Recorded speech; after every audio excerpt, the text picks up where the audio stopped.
Assalomu alaykum qadrdo'rlar. Bugun 6-fevral haftaning eng yaxshi kuni, zo'r kuni degan bo'ladi. Juma kuni. Juma ayomingiz muborak bo'lsin. Xudo xolasa obedki zakazlarimiz, oshlarimiz bilan tugatib olib, xudo xolasa bu yoqqa choyxonaga harakatni boshladik. Bugun ham xudo xolasa choyxonalarimiz to'la, doskalarimiz to'la.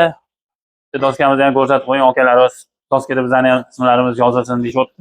Xudo xolasa yoziladi. 9-xona sunna degan qadrdonlar bilan 5 kilo dum etganlar, xudo xolasa maza qilib yeb o'tirib ketaylik deyishdi.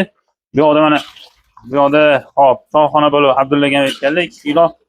Xudo xolasa shundoq bo'lsin dedilar. Nozik tabiatli akalarga 1 kiloga qilib beramiz. Xudo xolasa bu yoqda mana kechqurunga 6:30 ga tayyor bo'ladigan achchiq oshlarimiz. Ma'lumot uchun aytib o'tamiz. Akalar ko'rsatish 40 ming so'mdan 6:30 ga tayyor bo'ladi.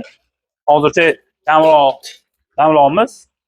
Ko'proq damlashimiz uchun akalar sizlarni duoinglar bilan harakatinglar kerak. Sizlar kelsanglar biz ko'proq osh damlaymiz, sizlarga xizmat qilamiz.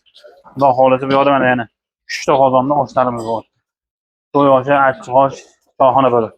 Hammalarni oxirida kutib qolamiz, kelinglar, maza qilib ketinglar. Biz sizlarni yaxshi ko'ramiz, kutib qolamiz.